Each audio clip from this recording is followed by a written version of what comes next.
Hi అండి, welcome to my channel Bhagyalakshmi పచ్చ. ఎలా ఉన్నారు? బాగున్నారా? నేను కూడా చాలా బాగున్నానండి. నైట్ వర్షం పడుతుందిలే, మళ్ళీ నైట్ గచ్చు ఊడవటం కడగటం ఈ రిస్క్ అంతా ఎందుకులని నైట్ ఊడవలేదండి. నైట్ ఊడవలేదు కదా, అందుకని ఈరోజు వర్షం పడలేదండి. ఉదయం ఇదిగోండి తెల్లంగా తెల్లారిన తర్వాత నిద్రలేసి ఇప్పుడు గచ్చు ఊడుస్తున్నాను. వర్షం పడిద్దిలే అని గచ్చు ఊడవనప్పుడేమో వర్షం పడదండి. వర్షం పడదలే అని ఊడ్చి కడిగినప్పుడేమో వర్షం పడిద్ది. ఒక్కోసారి ఇలా జరుగుతూ ఉండిద్ది.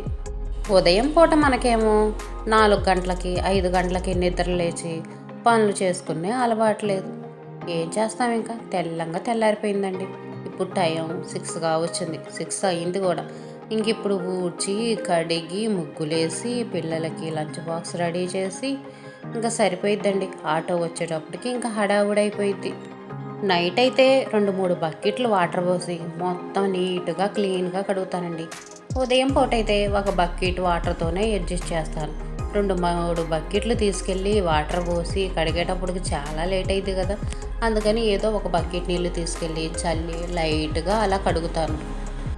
అందులో వర్షం పడి ఉండటం వల్ల మెట్లు అరుగులు గచ్చు అంతా ఇసుకిసుగ్గా మట్టి మట్టిగా ఉన్నాయండి.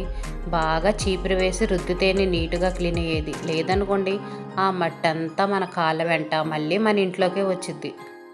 పెద్ద వర్షం పడితేనేమో మట్టి అంతా కొట్టుకొని పోయిద్దండి.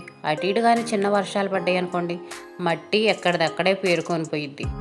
దానికి తోడు మా వాడేమో సైకిల్ని రోజుకు 2-3 సార్లు పైకి ఎక్కించను దించను చేస్తూ ఉంటాడు. ఆ సైకిల్ మట్టి అంతా ఈ మెట్ల మీద లోపల గచ్చు మీద బండ్ల మీద రాలుతూ ఉండిద్ది. ఒక్కోసారి నేను నైటు ఊడ్చుకొని గచ్చు కడుక్కోవాలరా అన్నా కూడా నైట్ 9 గంటలు 9:30 అయినా సరే సైకిల్ బయటే ఉంచుకొని సైకిల్ తొక్కుతా అంటాడండి. నువ్వు గచ్చు కడిగిన తర్వాత లోపల పెడతా అంటాడు. గచ్చు కడిగిన తర్వాత సైకిల్ పైకి ఎక్కించామనుకోండి ఎంత మట్టి వచ్చిద్ది. నేను ఇదంతా కడిగినా ఏం సుఖమండి, మొత్తం మట్టి పడిపోయిద్ది. ఉదయం పూట కడగటం ఇంకో మైనస్ ఏంటంటే ఇంట్లో వాళ్ళు చెప్పులు వేసుకొని 1-2 సార్లు అటు ఇటు తిరుగుతూ ఉంటారండి. ఆ చెప్పుల మట్టి అంతా ఈ మెట్ల మీదే ఉండిద్ది సగం. అందుకని నేను ఉదయం పూట గచ్చు కడగనండి. ఉదయం లేట్ అయ్యిద్ది, దానికంటే కూడా ముందు ఉదయం పూట వీళ్ళు ఈ మెట్లు గచ్చు అంతా తొక్కి మురికి మురికి చేస్తారని సగం సాయంత్రం కడుగుతూ ఉంటాను. గచ్చు మొత్తం కడిగేశానండి. ఇంక ఇప్పుడు ముగ్గు వేస్తున్నాను. గచ్చు కడిగిన వెంటనే వేసామనుకోండి ముగ్గు నీళ్ళతో పాటు కొట్టుకొని పోతూ ఉండిద్ది. అందుకని కొంచెం ఆరిపోయిన తర్వాత ముగ్గేస్తున్నాను. వెంటనే ముగ్గేయాలనుకోండి ఒక పాత క్లాత్ తీసుకొని తుడిచి అప్పుడు ముగ్గు వేసుకుంటాను. నేనైతే అలా తొడవనులేండి. ఒక 5 నిమిషాలు 10 నిమిషాలు వెయిట్ చేసామంటే తడి అదే ఆరిపోయిద్ది. ఉదయం పూట కదండి, లైట్గా ఎండ వచ్చింది కదా, త్వరగా ఆరిపోయిద్ది. నా ముగ్గే ఎలా ఉందండి, సింపుల్గా ఏదో నాకు వచ్చినట్టు అలా ముగ్గేశాను. ఇంకా పొలం పనులు స్టార్ట్ అవుతున్నాయి కదండి, అందుకని చేనుకి వెళ్ళాలని మా వాళ్ళు ఇంజను మందులు వాటిలో నీళ్ళు పోసుకోవడానికి బిందె అవన్నీ రెడీగా పెట్టుకున్నారు. ఇంకెక్కడి నుంచి మా ఇంట్లో వాళ్ళు ఉదయం పూట ఎప్పుడు ఏ రోజు సడన్గా పొలాలు వెళ్తారో పొలం పనులు వస్తాయో తెలియదండి. అందుకనే 7 టిఫిన్ కూడా రెడీ చేసుకొని ఉంచుకోవాలి. ఇప్పుడు దాకా పిల్లల కోసం లంచ్ బాక్సులు రెడీ కావాలని హడావుడి ఉండేది. ఇప్పుడు ఇంట్లో వాళ్ళందరూ పొలం వెళ్ళాలి కదండి, వాళ్ళ కోసం టిఫిన్లు అవన్నీ రెడీ చేయటం కూడా హడావుడేనండి. 7 గంటలకల్లా పనులన్నీ చేసుకోవాలి. నిన్న బెండకాయలు ఊర్లోకి అమ్మొస్తే తీసుకున్నానండి. కేజీ 30 రూపాయలంట. 30 రూపాయలే కదా, ఇప్పుడు కూరగాయలన్నీ చాలా రేట్లు ఎక్కువ ఉండేయాలని 1 కేజీ తీసుకున్నాను. బెండకాయలు అయితే అంత ఫ్రెష్గా లేవండి. బెండకాయలు పెద్ద వాటిలాగా లావుగా ముదిరిపోయిన బెండకాయలాగా ఉన్నాయి చూడటానికైతే. కాకపోతే లేతగానే ఉన్నాయండి. మరి ఎందుకనో అంత పెద్ద పెద్ద బెండకాయలు, అవి కూడా పగిలినట్టుగా ఇరికినట్టుగా ఉన్నాయండి. అంత ఫ్రెష్గా అయితే లేవు. నైటే బెండకాయలన్నీ కడిగి ఈ బుట్టలో వేసి ఆరబెట్టానండి. పొద్దున్నే మనం కూరగాయలు కట్ చేసుకునేటప్పటికి బెండకాయలన్నీ ఆరిపోయి ఫ్రెష్గా ఉంటాయి. అప్పుడప్పుడు బెండకాయలు కడిగి కట్ చేసుకోవాలంటే మాత్రం అంతా బంకలు బంకలుగా వచ్చిద్దండి. అసలే బెండకాయలు అంటే జిగురు ఎక్కువగా ఉండిద్ది. దానికి తోడు వాటర్లో తడిపి అప్పుడప్పుడు కట్ చేస్తే ఇంకా కూర మామూలుగా ఉండిద్దండి, సంకట అయిపోయిద్ది.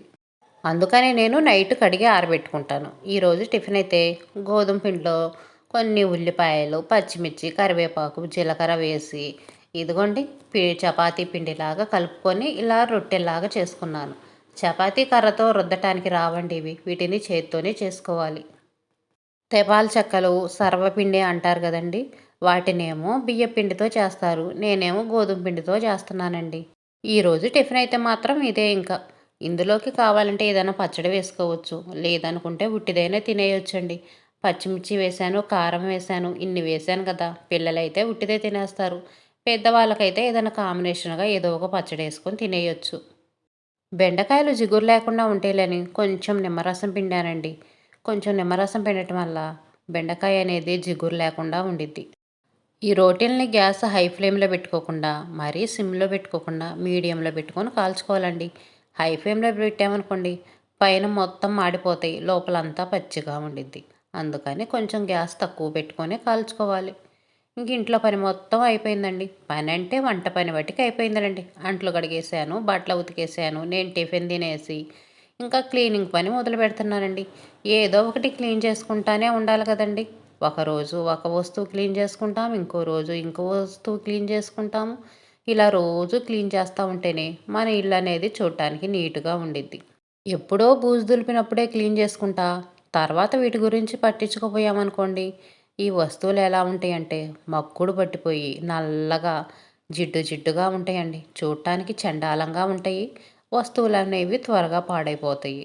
అందుకనే నేను రోజువారీ పనుల్లో క్లీనింగ్ పని కూడా పెట్టుకుంటానండి. రోజు ఏదో ఒక వస్తువు, ఏదో ఒక అరమార క్లీన్ చేస్తూ ఉంటాను. రోజుకు ఒక అరగంట టైం కేటాయించుకుంటాను. ఈ రోజైతే ఫ్రిడ్జు, టీవీ ఇలాంటి వస్తువులు కొన్ని క్లీన్ చేద్దాం అనుకుంటున్నానండి. ఫ్రిడ్జ్‌లోంచి నీళ్ళు వస్తున్నాయండి. ఈ ఫ్రిడ్జ్‌లో ఐస్ గడ్డ నీళ్ళు ఉంటాయి కదండీ! ఈ ఐస్ గడ్డ నీళ్ళండి వెనక తొట్టిలోకి వెళ్ళకుండా ఫ్రిడ్జ్‌లో నుంచి బయటకొస్తున్నాయి. ఫ్రిడ్జ్ అసలు ఎంత క్లీన్‌గా, ఎంత నీట్‌గా తుడిచుంచినా సరే, ఈ నీళ్లు పైన పడటం వల్ల అంతా మరకలు మరకలుగా ఉంటుందండి. ఈ పేపర్ అంతా తెల్లగా పేరుకొని పోయి మరకలుగా ఉంటుంది. అందుకని ఫ్రిడ్జ్ తుడిచేటప్పుడల్లా ఈ పేపర్లు కూడా తుడుస్తున్నానండి. అంటే మొత్తం అన్ని వస్తువులు తీసేమి తుడవట్లేదులెండి. పైకి కనిపించేంత వరకు నీట్‌గా తుడిచేస్తున్నాను. కొన్ని కొన్ని పనులేమో మన కోసం చేసుకుంటాం. కొన్ని కొన్ని పనులేమో ఎవరన్నా వస్తారేమో, చూస్తే మన ఫ్రిడ్జ్ బాగుండదే, మన ఇల్లు బాగుండదు, వస్తువులు బాగుండదు, ఏమన్నా అనుకుంటారేమోనని కొంతమంది కోసం కొన్ని పనులు చేస్తూ ఉంటామండి. అలాంటిదే ఇది. ఫ్రిడ్జ్ మొత్తం డీప్ క్లీన్ అయితే చేయట్లేదండి. ఎవరన్నా వచ్చి ఫ్రిడ్జ్ ఓపెన్ చేసినా చూడటానికి రోతగా లేకుండా నీట్‌గా ఉండాలని పైపైన క్లీన్ చేస్తున్నాను. క్లీన్ చేయడానికి కూడా షాంపూ నీళ్ళు వాడుతున్నానండి. ఇందాక కొన్ని వాటర్‌లో షాంపూ వేసి కొట్టుకొని ఉంచాను కదండీ! ఆ నీళ్ళతోటి క్లీన్ చేస్తున్నాను. షాంపూ నీళ్ళతో క్లీన్ చేసామనుకోండి చాలా నీట్‌గా క్లీన్ అయిపోయిద్ది. మళ్ళీ సర్ఫు అవి వాడితే ఫ్రిడ్జ్ అనేది కలర్ పోయిద్దంట. అందుకని షాంపూ నీళ్ళే నేనెప్పుడూ వాడతాను. ఫ్రిడ్జ్ ఒక నెల క్రితమేనండి మొత్తం డీప్ క్లీన్ చేశాను. ఇంకా వారానికి 10 రోజులకి, నెలకొక్కసారి డీప్ క్లీన్ చేయాలంటే ఎక్కడ చేస్తామండి? ఫ్రిడ్జ్‌లో వస్తువులు మనకు అవసరమైనప్పుడు తీసుకుంటాం కదండీ! అక్కడ ఖాళీ అయ్యిద్ది కదా! ఖాళీ అయినప్పుడు ఏమైనా మరకలున్నాయనుకోండి, ఇలాగనే క్లాత్ తీసుకొని తుడుస్తా ఉంటాను. ఫ్రిడ్జ్‌లో మరకలున్న కాడ ఎప్పటికప్పుడు ఇలా క్లీన్ చేసుకుంటా ఉన్నామనుకోండి, ఫ్రిడ్జ్ అనేది వాసన రాకుండా ఉండిద్ది. అయినా కూడా ఫ్రిడ్జ్ వాసన వస్తుందనుకోండి, ఒక నిమ్మకాయ ఉండిద్ది కదండీ! నిమ్మకాయని సగానికి కట్ చేసిన ముక్కను ఫ్రిడ్జ్‌లో పెట్టుకోండి. ఫ్రిడ్జ్ అనేది వాసన రాకుండా ఉండిద్ది. అది పాడైపోయిన తర్వాత దాన్ని తీసేసి ఇంకొక ముక్కని పెట్టండి. అప్పుడు ఫ్రిడ్జ్ అనేది వాసన రాకుండా ఉండిద్ది. ఫ్రిడ్జ్ లోపల కంటే కూడా మెయిన్‌గా మనకు కనిపించేది ఫ్రిడ్జ్ డోర్ కదండీ! ఫ్రిడ్జ్ డోర్ నిండా మరకలు మరకలు ఉన్నాయంటే చూడటానికి ఏం బావుండిద్దండి? ఎవరన్నా వచ్చినా వీళ్ళ ఫ్రిడ్జ్ డోర్ అంతా మరకలు మరకలుగా ఉంది, వీళ్ళకి అసలు నీట్ అనేది తెలీదు అంటారు. అందుకని ఈ డోర్‌ను కూడా చూడండి. అందుకనే కాదులెండి, ఎవరన్నా వస్తారనే కాదు, మనకు కూడా క్లీన్‌గా ఉండాలి కదా ప్రతి ఒక్క వస్తువు. ఈ క్లాత్‌ని ఒకవైపున తడిపి మొత్తం నీట్‌గా తుడిచేసానండి. మళ్ళీ పొడి క్లాత్‌తో తుడుస్తాను. అప్పుడు ఫ్రిడ్జ్ అనేది మరకలు లేకుండా కనిపించిద్ది. నీళ్ళ మరకలనేవి మనకు కనిపించకుండా బాగా నీట్‌గా ఆరిపోయిద్దండి. మళ్ళీ పొడి క్లాత్ వేరేది సపరేట్‌గా తీసుకొచ్చి తుడవాలంటే కొంచెం కష్టంగా ఉండిద్ది. పని ఎక్కువగా ఉండిద్ది కదా!